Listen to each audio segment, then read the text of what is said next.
All right, you are now tuned in to the Rotated Views podcast. I am your host, Jimmylee Velez. I am here with Goose, Gabe, and Thomas. Wrestling Entertainment. In this episode, we have special guest Thomas Stintsman. We cover topics that range from wrestling history, fitness, wrestling leagues / levels, the entertainment business, and much more. We wrap the episode up with quotes from Hulk Hogan and Vince McMahon. Guys, thank you for joining us. Don't forget to download and subscribe. We drop a new episode every Tuesday morning for your listening pleasure. Kicking things off, Thomas, thank you for joining us, man. We appreciate it. For sure. Thanks for having me. All right, so I know you're like a jack of all trades, but for those of us who do not know who you are and what you do, let us know. Oh, man. I don't even know how to answer that sometimes. I am a lifelong aspiring professional wrestler, trapped in a salesman's body with a love of baseball. Nice. Most importantly, once upon a time, a professional wrestler, maybe retired. Yeah. So, yeah, that's where I'm at. Awesome. All right, so let's kind of drill down on that, right? So how did it all start for you? Were you, as a kid, just watching, getting entertained, WWE, WWF, or NCAA? What was the leagues that you were watching? What eras? Is 80s, 90s? My oldest memories are strictly professional wrestling. I remember nothing else other than, like, channel surfing, like Saturday morning, Hulk Hogan. Yes. Early 90s, maybe even late 80s. It all blends into one when like around that time period where everyone was a character of some type, but like bright colors, long hair, tans. Yeah. So right around like early 90s, well, your earliest memory, so 4, 5, 6 years old. Yeah. That's all I remember is just everyone was jacked, everyone was tanned, cool things going down. Don't do that on your sister. The normal stuff. I mean, typical. So explain to us, like, it began as, this fun entertainment thing that exploded to a true billion-dollar business. Exactly. Kind of walk through that from when we had to go through X, Y, and Z. I think it was 10 o'clock on Saturday mornings. Yeah. I feel like that time is like ticking in the back of my mind. To now you have it being aired on multiple days, multiple channels. You have multiple leagues, regardless of what level of profession they are. How do you think? What made it so attractive? I think it all boils down to just Vince McMahon being a crazy genius and being greedy. Yeah. I think we can all relate to that in some aspect. We all want to succeed, but his vision and glass ceiling it didn't stop as like, all right, hey, we can sell this show out every Saturday. Yeah. And then it's like, oh, we can sell this out every Friday, Saturday, Sunday. And then if you listen to the stories of the old school guys that were on the road back in the day, I think it's been like, oh, brother, we were on the road 344 days out of the year, which I think isn't true. But in reality, they were doing like 37 to like 50 days straight. Wow. Monday, Tuesday, Wednesday, Thursday, Friday, twice on Sunday, which is crazy. I'm not sure how much of that is embellished at this point, but it went from that to being a legitimate business to like, let's go public in 1998, which is, now we're looking at a $1 billion company where the stock is, as a stockholder, a little low right now, but they're still generating billions of dollars in TV revenue, and like you said, with the stuff going from syndicated TV, where they were paying to be on syndicated television throughout the country, to, we just signed a $1 billion TV deal with Fox. Not to mention our other $1 billion TV deals for the Monday night show. We have our own network, but we're going to sell that to the Peacock network for another $1 billion. So, I mean, the money's real. I think it's just the ultimate American dream. You can turn literally a circus. Wrestling is nothing more than an extended version of the circus into billions and billions and billions of dollars. Yeah. And so for like the little boys out there watching and aspiring to be, what was it though? Like these guys, it was because I think these guys were so jacked out of their minds. I mean, my ultimate, no pun intended, memory was always Ultimate Warrior. He had the energy, he had the hair, he had, like you said, he had the tan, he had everything going. He would run out, he would get into the ring and shake those ropes, and it was like, dude, you just got hyped. And it was that entertainment that was like, you can't even point at what it is, it's all of it. I loved all of it. It's a combination of everything. And we could just focus on the Ultimate Warrior. This dude jacked to the gills. Yes. Probably could have won any bodybuilding show that he went to. Yeah. So he was a bodybuilder, very limited what he could do in the ring. But I think it comes with a combination of what he brought to the table plus what was given to him from, Vince McMahon, WWF, WWE, whatever you want to call it at the time. They kind of put their spin on it because there's videos of him in like the late 80s as just like the Warrior, the Dingo Warrior. His face paint kind of sucked. Yeah. He had a weird mustache, like things didn't kind of jive. And then once he got there, it was just like, well, there's only one Warrior. It's the Ultimate Warrior. That was Vince McMahon's name that he came up with. So that combined with the music, which is just as iconic as anything else, because it kind of went towards the character that he portrayed. As soon as that music hit, he was coming out the gate 1,000 miles an hour. Tassels were lime green, yellow, orange, and he would shake those ropes. I don't know. It was crazy. And then he would go crazy, and he was good for a good 2-3 minutes. Of course. And then, it is what it is. But who didn't want to be the Ultimate Warrior? Yeah. Blonde hair, jacked. Yeah. Great colored everything. Outside of the fireworks. Outside of the Ultimate Warrior name, he had the ultimate 90s haircut. Oh, super mullet. The super mullet, blonde tips. All business. It was the best. So what do you think makes the standouts, right? Because you have guys who become pros and we're watching them like, that's awesome. But then you have like the superstars. Yeah. What makes their character, in your opinion anyway, stand out, or what makes one of those every decade we have like a handful of them. I don't know however long it is, but it's usually a couple. Just the 1, 2, 3. Yeah. There's those main guys. It's just right place, right time combined with the era that they're at. Hogan came in mid to late 80s at a time where we were all super impressionable and like television was still new. Yeah. So like the man at the time, 6'7", maybe 6'8". Side note, I didn't know Hulk Hogan was a white male until I was about like 11. Yeah.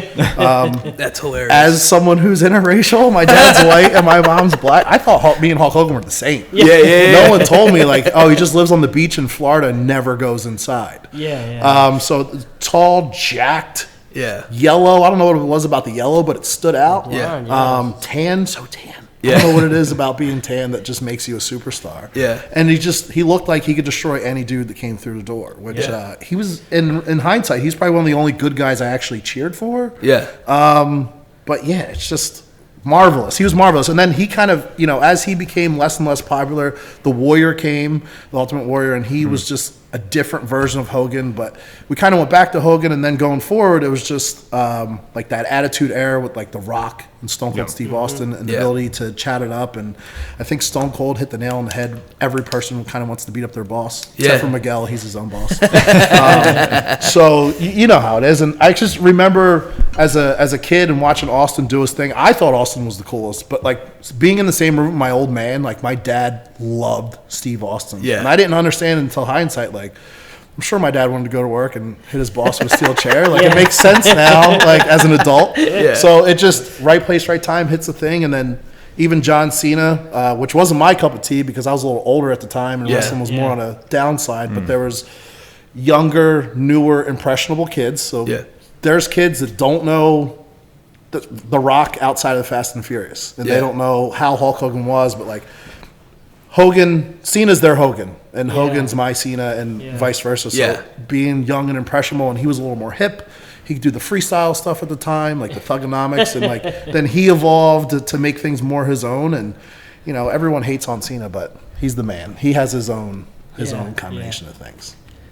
Yeah. What was I remember Ted DiBiase, these guys, Ric Flair's, the Hacksaw Jim Duggan, Rowdy Piper. Piper's Pit. That was like when because I have older brothers, and that was when we were watching. I'm like, oh my gosh, I was watching this since I was like 3-4 years old. And my grandfather watching in love with Andre the Giant. Yeah. It kind of odd, but it's weird that you just said that too, because Ric Flair, in my opinion, Ric Flair really never lost his touch outside of just being older. He's still, even now, if you hear him talk, he's still in tune with what catches the attention. Yeah, he just got it. It's just swag. Smart. Just a star. he kind of knows what works for him, and he stays in tune with like pop culture. Yeah. Like Ric Flair drip, the man's in the music video. Yeah, like, because someone came up with this song, like, oh, it's Ric Flair drip. Because like it goes both ways. Like just as he's hip with the new guys, like anyone that still knows Ric Flair. It's when I wear a shirt, if it's not like The Rock, Steve Austin, or Flair, like no one knows what it is. Like a wrestling shirt. Like no one ever comments me on my NWO shirt. Right. And that was the height of wrestling popularity in '97. Yeah. But I wear that Ric Flair 16-time world champion pink T-shirt, and I get woos from everywhere. And it's like, oh, that's cool. But he was just smart, and he was always older as it was because I think he got a late start to the game. So my first impressions of Ric Flair was like 91. He came over to WWF from WCW, and even then he was already in his 40s. This man was no spring chicken. That's wild. But he was the best. Like, he was the best. He ran his mouth, and like there's nothing better. I know. Always had like a robe on, the hair. Never won a match. Ran his mouth. Never won one match. Dude, his finishing moves, the figure four, never beat anyone with it. He was always the dude, the ref would turn his back, he'd get a low blow in, roll you up, hook the tights. But like that was his job. Like before, to go back even farther, before the early 90s, like when there were still territories, he was like the traveling world champion. So he would go and say, for example, if I was the big draw in Philadelphia, the big good guy, Ric Flair would come around. I would challenge Ric Flair for the world title. It would elevate me. I'd never beat him, but I came that close. And then everyone would be like, oh, that was his job. He'd wrestle you for 58 minutes, 60-minute time limit. He would go 60 minutes with you, make you look like a world champ, and make everyone think that, oh, man, if he only had 2 more minutes, if he didn't cheat to win. But, like, man, you can't beat that, which is different, which is kind of a lost cause. The business is very different these days. But he could always chat it up and just, like you said, stayed hip and stayed in tune to everything because he knew how to use that all the verbiage to his swag to make someone buy tickets. So one of the guys I want to talk about who's still obviously very relevant, the WWE wouldn't be where it is without him, but Triple H, when he first came on the scene as, the classic Hunter Hearst Helmsley with the weird, like, ponytail thing and... The blue blood, the Greenwich blue blood. Yeah, and it was, like, it was super cringe. I don't know. In my opinion, you're like, oh, it was like, ugh. And then he turned into, like, this badass out of nowhere, and you're like, wait, what? Actually, I like him now.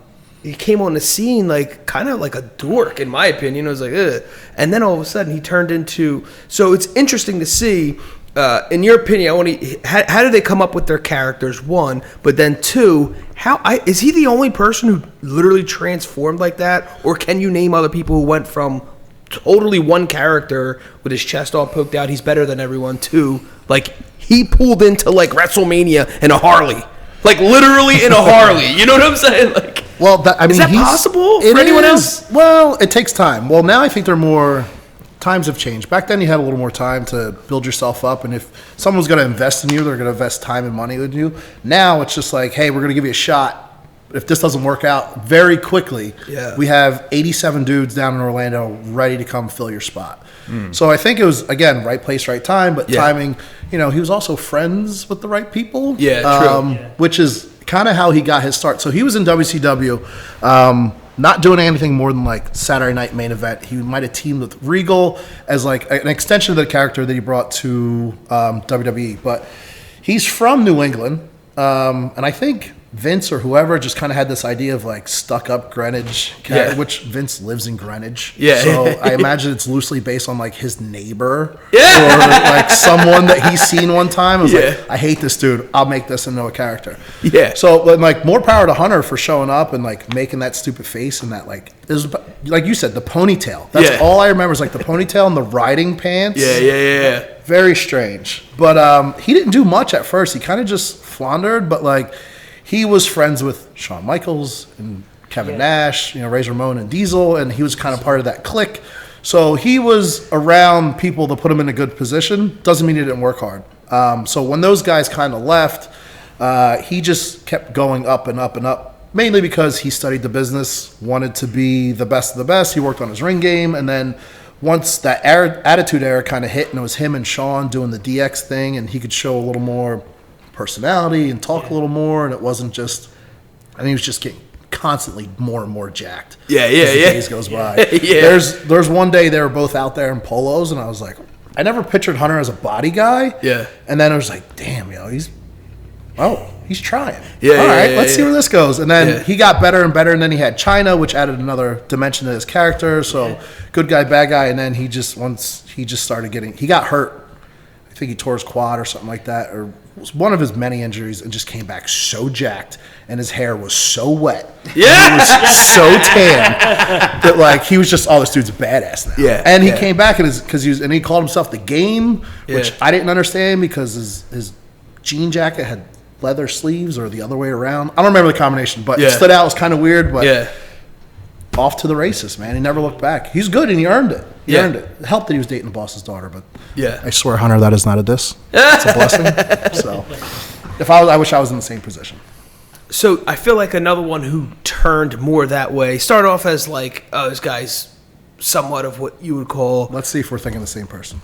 Freak was Undertaker. So Undertaker did go from that. It was like he had the pallbearers behind him and like all this like weirdo stuff. He still stayed with that storyline, but then he did the same thing with the motorcycles thing. The character itself never changed. Yeah, never he was changed. Introduced as like, and it was weird, man. I remember watching that tape of, the Undertaker, and I was just like, I didn't get it. Yeah. I got it, and I was like, all right, well, he's dead. How do you beat him if he's dead? Yeah. I was like, all right, he's not impervious to pain. It just takes him a second.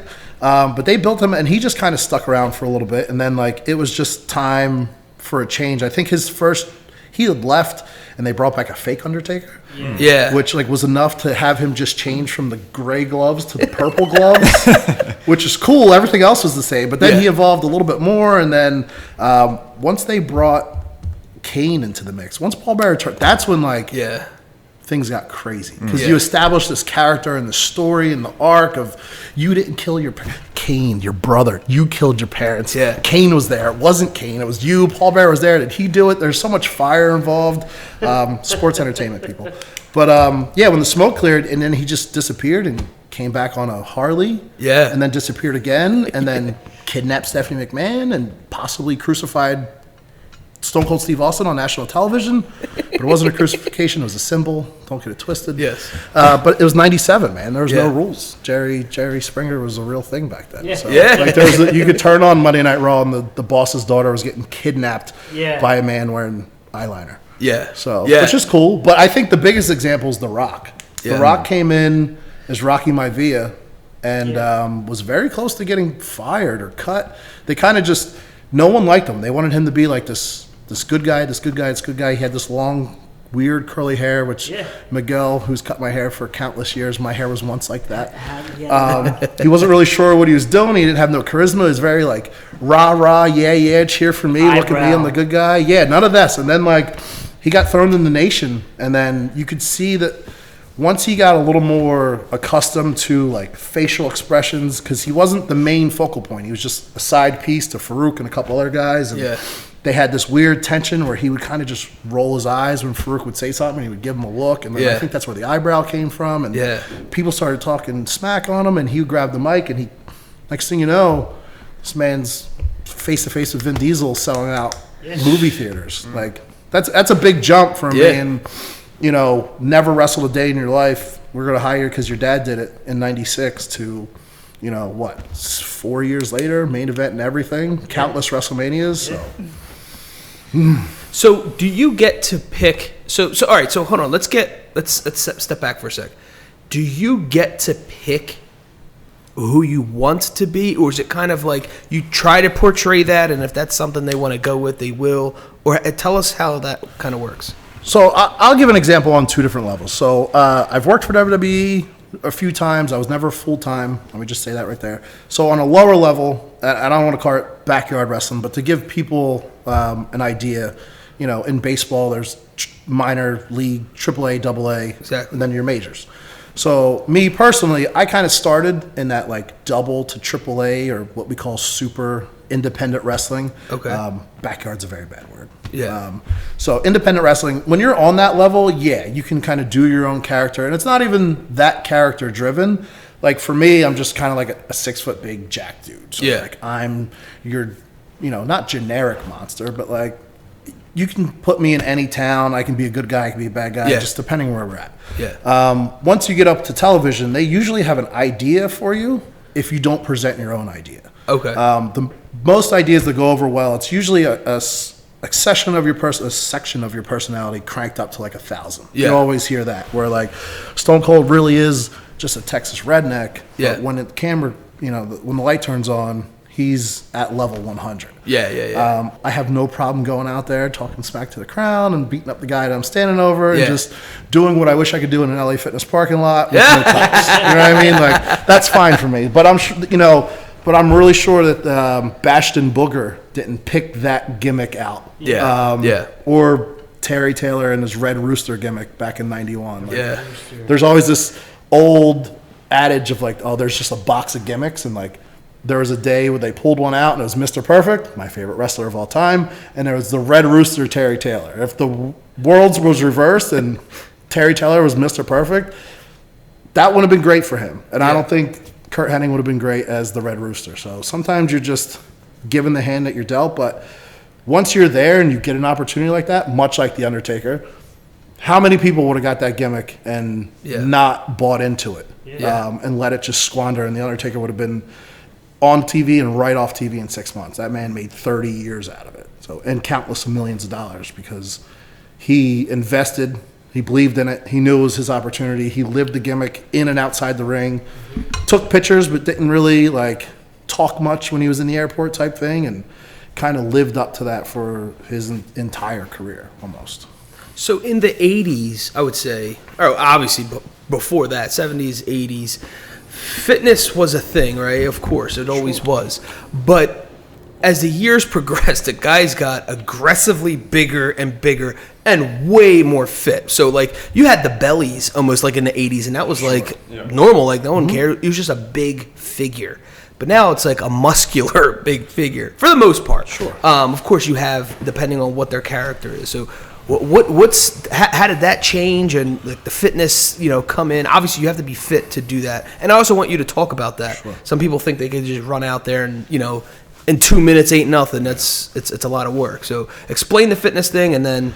I think the evolution kind of came from the more and more television exposure. Yeah. I mean, if you were going on TV tomorrow, you'd have Miguel cut your hair. Yeah. You would shave. You wear your best outfit.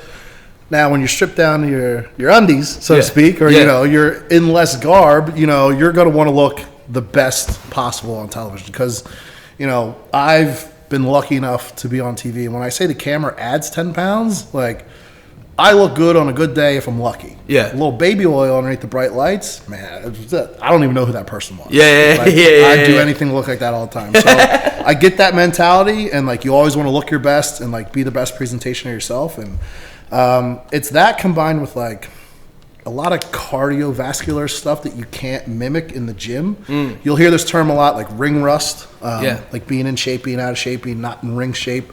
It's because before I trained, I kind of asked like, hey, what can I do to kind of like, because, growing up I did football, baseball, and stuff like that. I'm kind of a gym guy. And he's like, there's not really much you can do to prepare for this. But maybe like a CrossFit or more like a circuit type of workout where you're going like immediately from one thing to the next is the only way to kind of work up that cardiovascular stuff without being in the ring. But it's hard, but it's also like riding a bike. My biggest thing was like I would forget to breathe. Because I'm just like so lost in the moment. It's just like, and then I'd stand up and be like, breathe, got it. So once you can like master all those things and just like clear your head and be relaxed, it just takes time, much like everything. That 10,000 hours adage of, you put 10,000 hours into a job, yada, yada, yada, but you'll never get 10,000 hours in a wrestling ring. So if you're just in shape and train well, you should be okay. For the most part. What about injuries, right? So people always talk about, but they're just entertaining, it's fake. But you really do have to be at some level, like you said, some level of shape, right? Sure. And some of those smacks you hear across someone's chest, you see the water splattering everywhere, the sweat, whatever it is, and injuries have to happen. What kind of walk through that, because people are like, it's fake. It's like, but these dudes are sometimes really getting hit. I never understood when, there's always that moment in time where everyone kind of realizes that it's not like 100% real. Yeah. You don't have to stand in the corner and punch someone in the face 10 times, no black eye, nobody knows, no bruises to kind of like get it. Yeah, right. But there was never a time where like the credits came on at the beginning and like, what you're watching is real. Right. This is all real. Right. Trust me. Right. So it's always been that like unspoken thing. So people always kind of like hate on wrestling a little bit, but yeah. It was always meant to be entertainment. Yeah. The best description I can get for like when I go on a date and a girl asks me like, "Oh my God, but is it real?" I'm like, "Well, football players know they're going to get tackled. Like they know the tackle's coming. It still hurts. Yeah. They brace themselves. Right. But like in the same aspect, like when you're in a wrestling ring, there's more things that are full contact. I mean, full on shoulder to shoulder, chest to chest, like meat on meat. There's no avoiding that. Sometimes things go wrong. Like you do know how to fall, you know where to land. You don't want to land on people. But I mean, I tore my ACL. I have a broken hand. I have 208 discs currently. Jeez. I have both my rotator cuffs have been torn. Is this a combination from like the gym and working out and like everything combined? Yes, but like I have been hurt in the ring, and it's more taking care of yourself. Think like old football player thing, like got to ice up after the game, maybe stretch for a little longer before the game. So the older we get and the more technology evolves, the more you kind of learn how to take care of your body and what to prep for. I was never big on stretching, and now like if I know I got to do something, man, I'm stretching for like 35 minutes. Just to go out there to only feel like crap a little bit. Yeah. So, it's just a matter of time and know it works for you. Like, I think I started late, so I was like 20, almost 24, 25 when I started. 35 now. Man, if I got to do 10 more matches, I'm gonna have off for like 10 days after each day. So it gets a little tough. Yeah. So explain a little bit about, or if you could provide insight on the matches. So how does it all go down? How does it get planned? If you can talk about it anyway, kind of like a Monday Night Raw versus like a WrestleMania or something like that. And what does it all entail? It really just depends who you're working for, what you're doing. Again, I don't want to speak too much on the WWE level because I know what they expect and what they want, and I've been around that, so I'll touch base on it a little bit. But speaking on my level, there's more freedom. Yeah. It's kind of just like, hey, you know what your match is when you get to the building. Usually there's like a sheet, there's a little underline against the person who might be winning. Yeah. If it's real or fake. So, and it's your job to kind of get there, make everything else happen. Gotcha. I worked with a company, Shakar, previously, that was based out of Northeast Philadelphia, which was very comic book-esque combined with professional wrestling, very much storyline driven stuff. So I've been on very random shows where it's just like you're just paid to be here and there's no real storyline or anything like that. It's just like, all right, you two guys got 12 minutes, make the best of it. Yeah. Pick whoever wants it. It doesn't even matter. Yeah. This place, we would get there and like there's a sheet, or usually we actually have an email a couple days before, but pretty much whatever was in your email is just like highlights. Like if there was like a thing or two specifically that needed to happen, and obviously the finish, which usually isn't the most important part. Like, to be honest, winning and losing doesn't matter. Yeah. Majority of my matches that were actually really good and the ones that I like the most, I lost every time. Yeah. So don't get me wrong, I really loved the year and a half that we had the tag belts and we were beating everyone kind of by the skin of our teeth, a little Ric Flair style, but there was days where we never won. We lost all the time. Yeah. And those are the best matches to have. Now on a WWE level, that's a full-blown production. Yeah. They have producers or an agent that kind of relays whatever Vince McMahon wants to the match, and then from there they have highlight points because they're talking segments, TV cameras, where you're going to be, how you're going to end the segment, how you're going into commercial, how you're going out of commercial. These are things that they have to hit.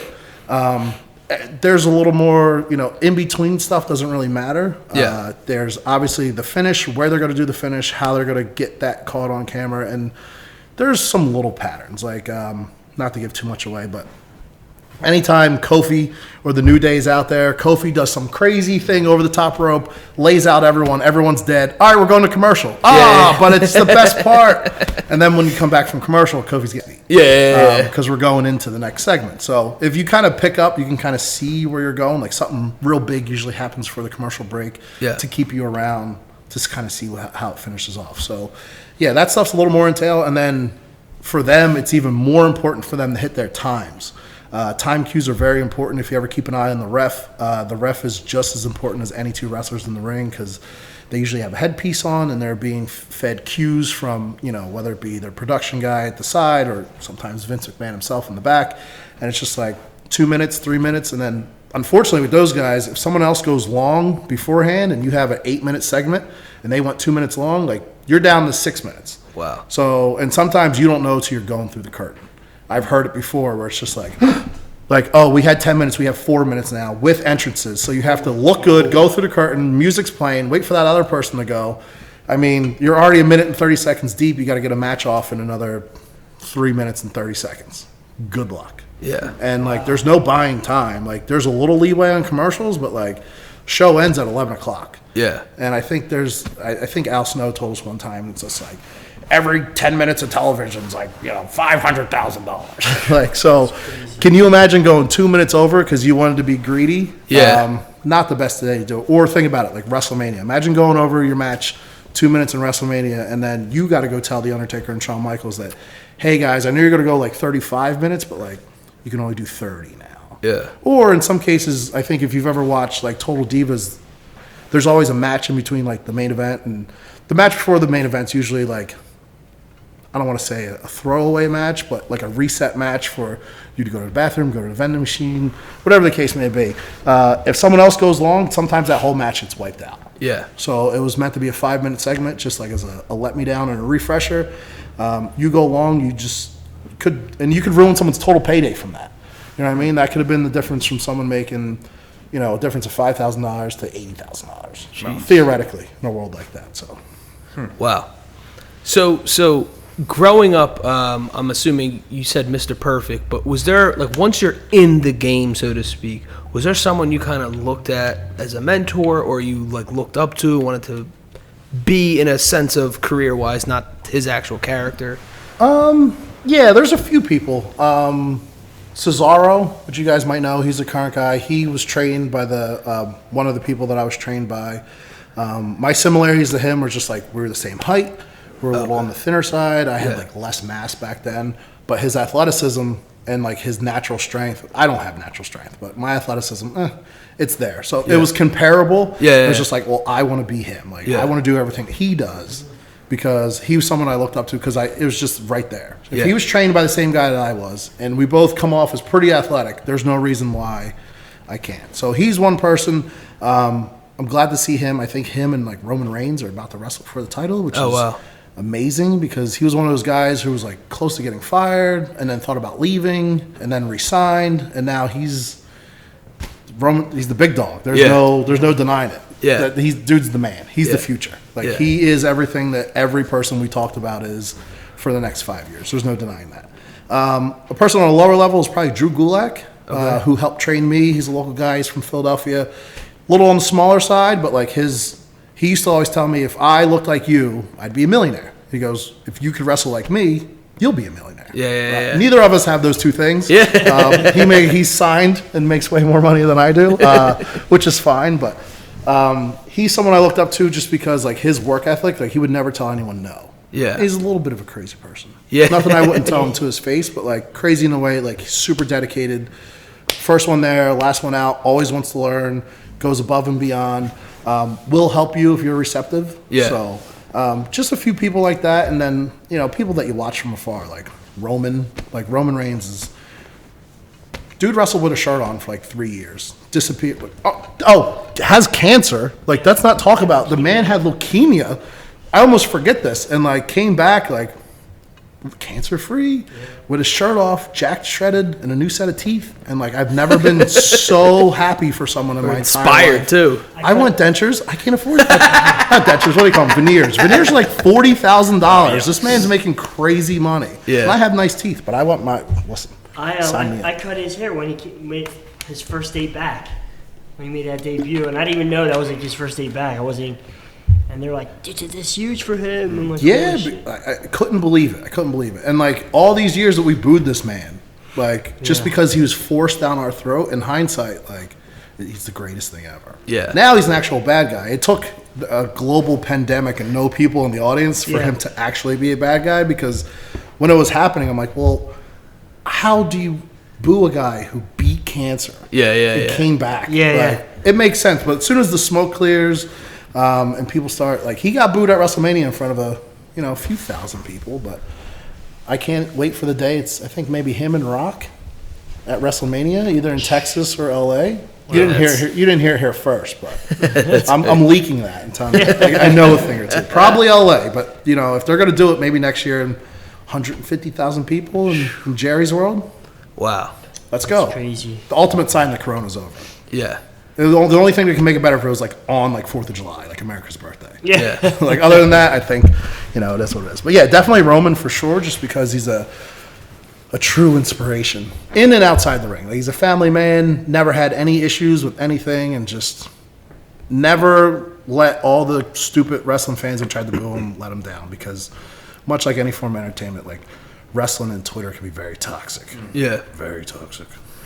So explain a little bit about, so if there's someone listening thinking, I want to take this a little bit more serious, I want to take it to the next level, explain what the process truly is like. Is it something where you like go into college and you want to play football for a particular team, you send them videos and there's tryouts, or how does it actually work? Do they hold events for people who want to pursue this as a career, or is it kind of like you sign up with the league and you just wait for a phone call? It used to be this old, like, wrestling was very different back in the day. It used to have to be like, I don't want to say like jumped in, almost like a gang thing, but it was definitely a closed off world where like if you just hung around like after the shows for a little bit and like asked questions, like eventually someone would smarten you up, and like by smarten you up, they would beat out of you until you thought it was 100% real, and they would want you to not come back. Which is awesome. I mean, it sounds like a great place to be. Obviously, today in this day's world, you can't really get away with that much. So I went to a wrestling school, ironically, right here in Bristol, Pennsylvania. Oh, wow. The old Ring of Honor Wrestling Academy was right on Canal Street. Okay. At the Canal Works building, or right next to the Canal Works building, which was... most people don't know, ROH was started by a guy who lived in like Langhorne, like these three dudes who were pretty local. So that was their office. And once I found out that the school was there, CM Punk was like the first trainer. And then it was someone else trained after that. But then I had Delirious, who was actually still like with ROH and runs the company for the most part. I went and like kind of just sent an email. I waited till I was in shape because Miguel knows me from when I was 6'5" and weighed 180 pounds, as opposed to being 250 now. So I started a little late because I wanted to be I wanted to look the part. Which was, I always heard was the thing. Like Vince McMahon always says, like, if you walk through the airport, I want people to think that you're a professional wrestler. Which is, I kind of get that vibe every once in a while. I feel like I look the part. So I wanted to go in, with a good body and a good physique. I figured it would help me, but it was more to my detriment than anything. Because it was this mix of like, oh, we'll take your money, you can sign up, anyone can sign up, but we're going to just see how long it's going to take you to quit. And I got it the worst because I'm the tallest person there. Everyone else was like pretty average, and we had a couple girls. It was like me and one taller dude who was like from the South, like super polite, the nicest guy in the world, who we were like secretly best friends. But I was like, bro, don't even act like you know me, because like I get beat up so bad. And I'm kind of speak my mind, have no filter, don't back down from anything. So it kind of got me, doing 500 more squats than everybody else did. But in hindsight, it made me a better person. But it was a little tough, but I always say just like be in shape, which is people just think they can just show up right off the couch. And when I say be in shape, like at least hit the gym. Because if you wanna have a match with me and I don't feel safe with, like, you're not doing anything to me. Like, I'm not gonna trust somebody to pick me up off my feet, put my life in their hands. Like, I'm single, but like I got a family to go. I got to go home and feed my dog. I can't, you know what I mean? I can't just, take some move and just hope that you're gonna like support my weight enough. You know what I mean? Like we know it's all fixed, but we kind of help each other get up a little bit. So like, or if something happens, if you can't catch me and secure me safely, like this ends badly for one of us. Like, hopefully, I don't want to hurt anybody. I'd rather get hurt than hurt someone. Of course. But yeah, just people that show up and they're just like, oh, this will be easy. That's never. It's not. If it was easy, we would all be tag champs right now. Yeah. We'd just have a 3-on-3 tag team, and we just do it forever. Yeah. But yeah, be in shape, study, know your stuff, and be a little bit athletic. Yeah. That's all I could say. Look the part. Yep.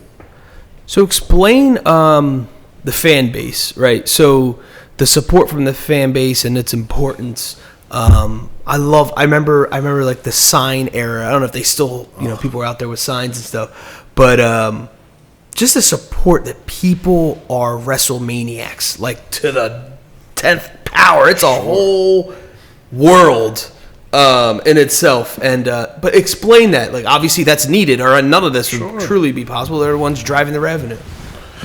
It's weird because like more props to the guys who have been doing this for the past year in front of no one. It is the hardest thing ever. I couldn't even imagine. Yeah. Stay away from it. Like I couldn't imagine doing a match in front of no people, no sound, nothing. You're just kind of hoping that they're going along with it. Yeah. But the fans obviously, besides like buying tickets and buying your merch and literally supporting you financially and supporting the company that they love, you feed off their emotion. Like, I've wrestled in front of literally 12 people.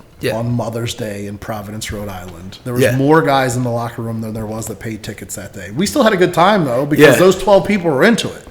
I've also wrestled in front of 5,000 people who were also into it, and, like, it's the same vibe. Like, if people are there and they spent their money, like, it is what it is. You're gonna put your all in. But it's really important to just kind of feed off that and just same thing like I was mentioning earlier, when you have that flexibility to kind of change your match around on the fly, if people are digging something, you just go with it. Like, just keep harping on it. If people aren't really enjoying what you're doing, like, oh, maybe we got to move on, or maybe it's time, maybe our time's up. We had 8 minutes, but today's a good day coming a little early. Like, let's, cut 3 minutes off this match and let's go see if we can get a hot dog from the concession stand. So it's a good combination. And then in the same breath, if things are going well, maybe take a couple minutes or two. I've done that on more occasions where it's just like we planned on doing this and this. They're eating out of the palm of our hands. Like, let's give them everything we got, and we'll worry about when we get through the other side of the curtain. Like, but fans are very important. If it wasn't for them, like the WWE, and I think we kind of all owe it to Vince McMahon, because anyone who operates on a lower level below WWE is only here because of Vince McMahon. Like, not this year, but most WrestleManias. It's not just WrestleMania on Sunday. There's shows starting, I think, Tuesday, Wednesday. I've been on shows at midnight on a Thursday because that was like the only time slot, and there's so much things going off, and we're all there because Vince McMahon allows us to be there. There's 100,000 people there for wrestling. Like, you just hope that maybe 3,000 of them will come to your little event on a Thursday 2 blocks over. So it's very important. It's a very tight-knit group and community.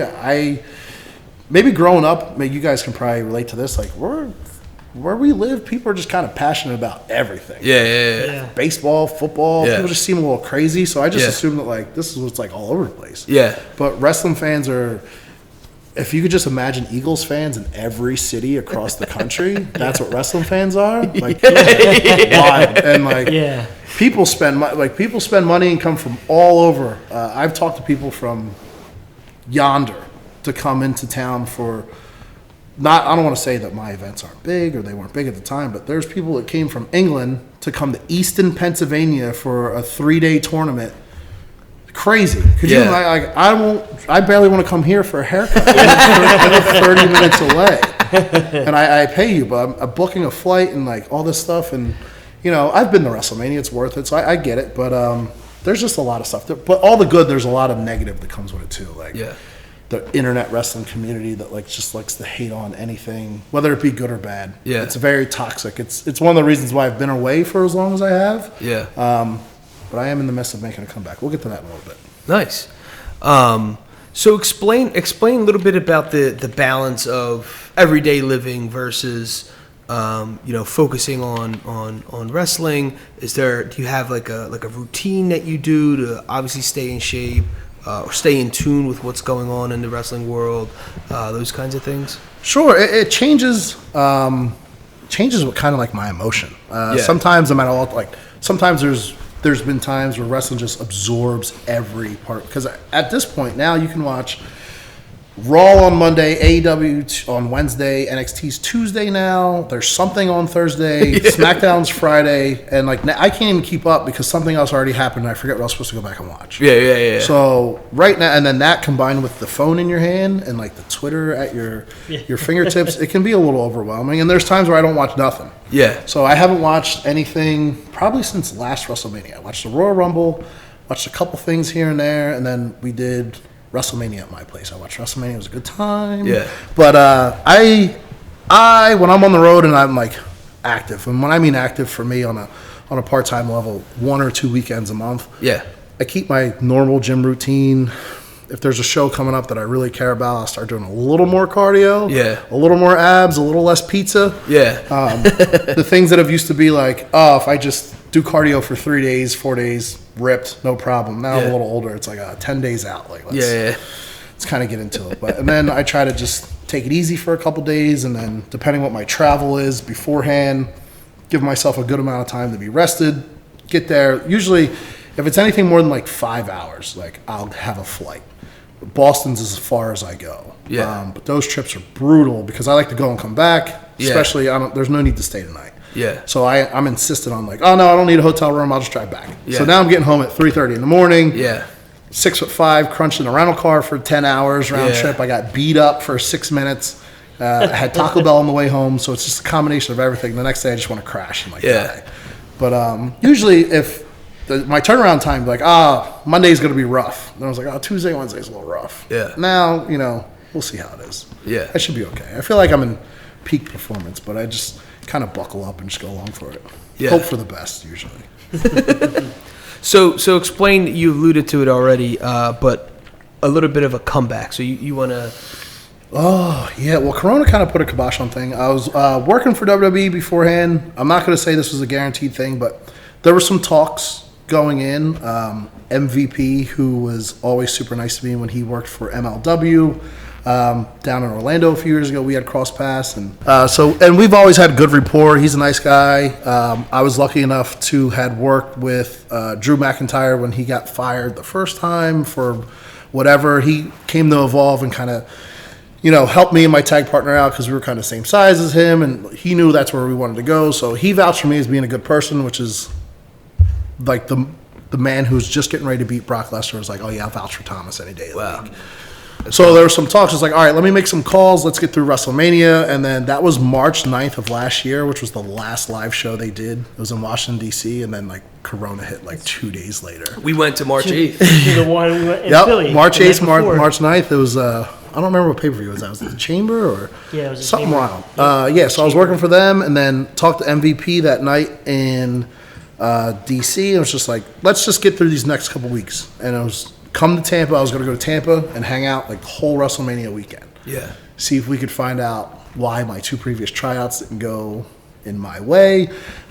Just figure out where we were going to go. Because he had an idea, which I think turned out to be the Hurt Business, which Bobby Lashley's now the world champion. Yeah. So there was just some minor talks to see if we could get things going there. And then Corona hit, and we've all been in the house forever. Yeah. So there's not really many independent shows. I haven't done that, but I'll leak this first. Nobody else knows. Battleground Pro Wrestling, September 18th, the ECW Arena, the 2300 Arena in South Philadelphia. I'm coming back. I don't know if it's the last time or just the next time, but I'll start stretching now. Nice. I got plenty of time. I don't really know. I don't know what to expect.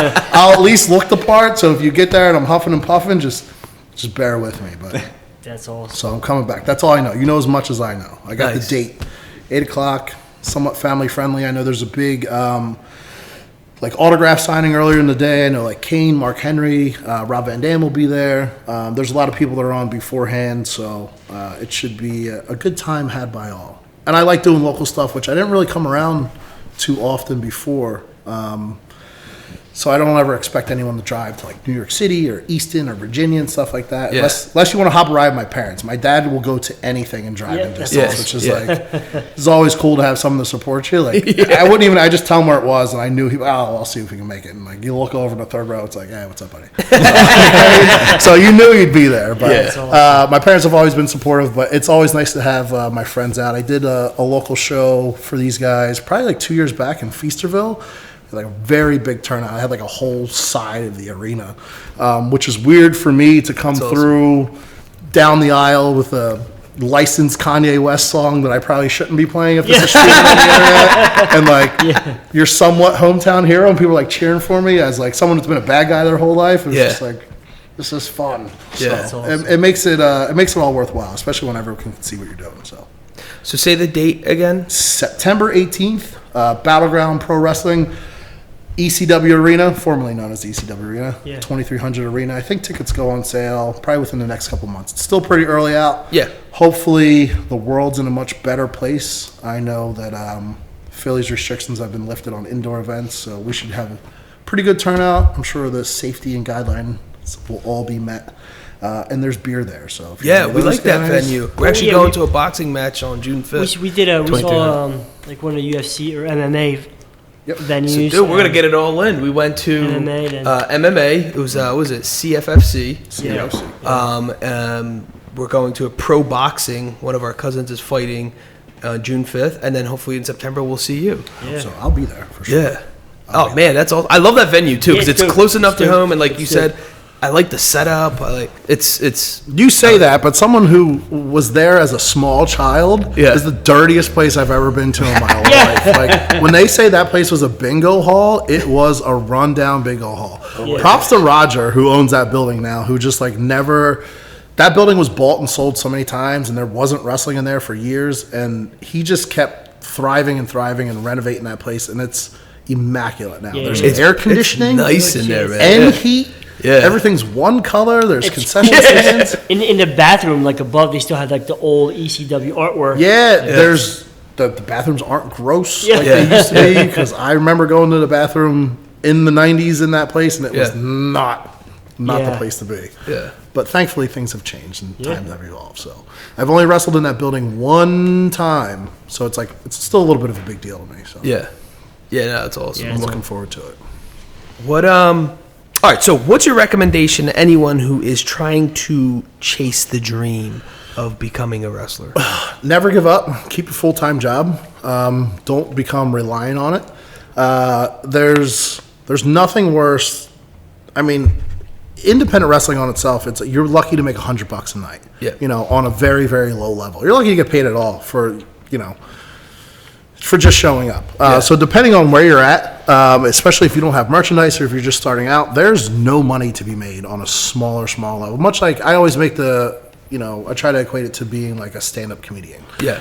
How many people do stand-up countless times for free before they start getting paid for it? Absolutely. So you got to keep that mindset. Like your first match doesn't mean the first time you're going to get an envelope with some money in it. Right. It wasn't my first time. It was months before I got paid. Yeah. And then once you start making money and building a fan base and like selling merchandise, like that's kind of how you make your bread and butter. But knowing when you get into the car with 3 other people that you're not dead broke relying on whatever you make that weekend is very important. So keep a job. Be honest with your job. Like most people think wrestling's cool because they don't know anyone else that does it. Yeah. So I've never had an issue, and there's always that one person that low-key loves wrestling. That's awesome. Like even if it's just like from an old time before, I would always tell my old sales manager, I'm like, listen, man, I got a date that's just like not gonna work for anything else. And he's like, oh, you can kind of work remote that day. AKA I'm working on an airplane to like fly to Orlando to like do some WWE stuff. So you usually get lucky, but just have a backup plan, like I say for anything else. Education's important, or whatever you do for a living. Don't quit your job to go wrestle on the weekend. Just make it happen, or make sure your schedule is lines up perfectly. It's just, there's nothing worse than being in a car with someone that, like, hey man, like we're gonna go inside and get something to eat. Do you want something? It's like, oh no, I'm good. It's like, bro, no, you should probably eat. Do you need me to grab you something? Like, I don't have to be someone's dad, but definitely have a real job, have health insurance. These are things that you don't think of. If you don't have a job with health insurance and then you break your leg and some fluke weird thing, what are we going to do on the way home? Like, you're beat. And then what? You don't wrestle, you don't have a real job, you're just going back to your mom's house. So common sense things that I shouldn't have to tell people, but have something to fall back on and have a little bit of money in your pocket. It helps if you have someone that's like knows your passion and support you. Like, my parents helped me with wrestling school when I was super young, so they didn't pay all of it, but they definitely chipped in a little bit, and I worked full time and just, had a real job, took my PTO days to take off on a Friday to travel and be back to work by Monday. That's all. Simple. One more thing, actually, I want to go back on. What about any memorabilia? I think I saw you post something from, I don't know, I forget exactly what it was, but it was something from the 70s. It was like a ticket or like a brochure. I had recently posted, that came across this somewhere else. It was a wrestling magazine classified ad from like That's what it was. 1979, and without pulling the picture up, Bruno the Sammartino, dude, dude was selling a human skull in somewhere out of Philly. in Northeast Philadelphia, like Bustleton. I googled the zip code Bustleton. It was like $100, which seems like a deal. For a human remains. Seems like a deal. I'm not sure. Super sketchy though. And I think my actual post is just like, listen, I'm no rat. Yeah. I'm not telling on nobody, but there has to be questions about this. I mean, statute of limitations, I don't know. There's weird stuff. I'm not big on memorabilia. I have like an autographed Hulk Hogan picture. It's like him and Muhammad Ali. I wasn't able to get Ali to sign it, obviously, because he was super old by the time I ended up getting it. I have like my own action figure. Oh, that's awesome. Which is kind of weird. I keep it like on my shelf. That's his trophy right there. It really is. Like, it's my people look through the house and it's like, I have, not to seem conceited, but I have this shelf that I'm a minimalist, so I don't have anything. But the top shelf is a baby picture of myself. Which I had to take somewhere, and I never gave it back to my mother, so I just keep it out, and every time I move, it comes with me. And like the next shelf is like these 2 action figures that are me, and it's like a picture of my dog. Like, I don't know what to put on. I don't have kids. I don't have anything to display. Like, so other than that, I really don't have much. I have like a little, like a rip ticket from like, it's like the 30s or 40s, but it was from Philadelphia, like an actual like wrestling ticket that I found at like some weird like bodega shop like off South Street somewhere. It could probably be 100% fake, but I paid $40 for it. It was cool. But I'm trying to get a hold of our old tag team titles. The company doesn't really exist anymore for weird reasons, and the guy just has like all this stuff at his house, and my tag partner's slowly working on getting like the actual belts that we had. That's so cool. I'm not a fan of like replica belts or like having things that like, but the belt that we had for a year, the title, I want this. I don't know what I'm going to do with this. I'll probably put it in a nice little case. But that's we're working on that. I text him every once in a while. I'm like, hey, man, listen. I got like $1,000. Ask this man. I know how much he paid for them. And get it done.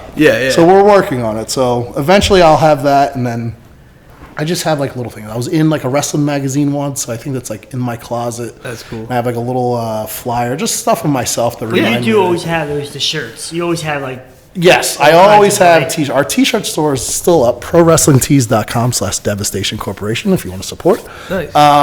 There's some good logos in there, but like I bought a couple for myself, and like I'll buy one every once in a while, just like because they're funny designs that still bring up old memories. Of course, dumb stuff. But other than that, I try not to like go down that rabbit hole because I feel like once you buy one thing, you end up with a room full of junk. I just don't want to have junk. So, little stuff. Just little stuff that's important to me, but may not be worth jack to anybody else.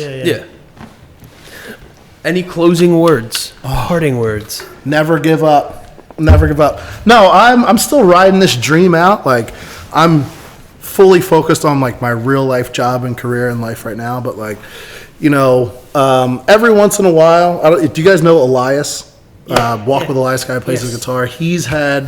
It's funny because one of my first times working for WWE was his first time working for WWE. We were there as like extras. So anytime that I say I'm an extra, it's when WWE brings in just like local trained wrestlers that either need to wrestle someone and get beat. Sometimes you'll see them dressed as like a fake doctor or someone that might get slapped around, whatever the case may be. Security guards. Anytime there's someone, I never get picked because I'm too tall. Like I stand out. It's literally I don't even know why they bring me there. I just hang out in catering. Yeah. I got used one time for like an entrance at the Velveteen Dream, which was cool, but he had 3 tryouts. I think maybe even 4 before he got hired. Yeah. And there's countless stories of people just like, nah. Keith Lee, another one. Keith Lee was at my first tryout together, and there's actually footage of like me giving him a shoulder tackle on like his documentary. I'm just like, who picked this out of everything? It was god awful. I saw there was a 2-second clip. I'm like, no freaking wonder why they didn't sign me out. But these guys have had tryouts 2, 3, 4 times. Have been told no 100 times, and it's just like, it's not no. It's just not now. And I've heard that too many times. And even like last time, my last tryout was probably like 2018. I was like, if this isn't it, this is it. Yeah. And then I'm just like, well, third time's the charm, maybe. So we'll see. Don't give up. Believe in it. It used to be, for me, it was like I started a little late. So I started around I started training when I was like 24, 25. So I'm 35 now. Yeah. And now the first thing everyone tells me, like, age doesn't matter no more. Yeah. Like, I'll look the same. Listen, with the advances in modern technology, I'll just keep getting my cheeks filled. So I'll look 30 forever. I hope if I just stay in shape. Yeah. I'd say black don't crack, but I'm like milk chocolate, so I'm just tired. So hopefully my look never really changes, and then it's just like right place, right time. Someone sees me, walks by the monitor from backstage. If they're just in the market for someone that's like 6'5", a little jacked, maybe no hair and a beard, or like, hey, listen, you're what we're looking for. So, and I've heard that happen before too, where they kind of like, they keep your stuff and they go through. Like if they have an idea for something and you look the part, they'll be like, let's call them back. Yeah. So just wait it out. I'm trying not to give up, but I also don't want to be that dude who's like 44. It's like, oh brother, I'm just one more match away. Big break. So I venture out and I do other things, and I focus on other things just as much. So my true love is still professional wrestling. Nice. Very cool. That's awesome. All right, so there you have it. We like to wrap things up with quotes, and the first one is by Hulk Hogan. To all my little Hulkamaniacs, say your prayers, take your vitamins, and you'll never go wrong. And, of course, Vince McMahon. I'm not afraid of failing. I don't like to fail. I hate to fail, but I'm not afraid of it. Wrestling Entertainment. In this episode, we have special guest Thomas Stintsman. We cover topics that range from wrestling history, fitness, wrestling league/levels, the entertainment business, and much more. We wrap the episode up with quotes from Hulk Hogan and Vince McMahon. Awesome.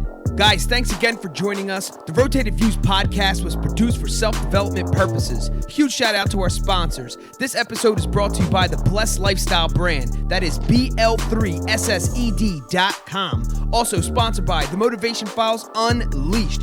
This motivational mixtape will be your fuel for success. Available on all platforms. Guys, don't forget to visit the website, JimmyleeVelez.com. Follow us on Facebook and Instagram at Rotated Views. If you have any inquiries or questions, email us at info@JimmyleeVelez.com.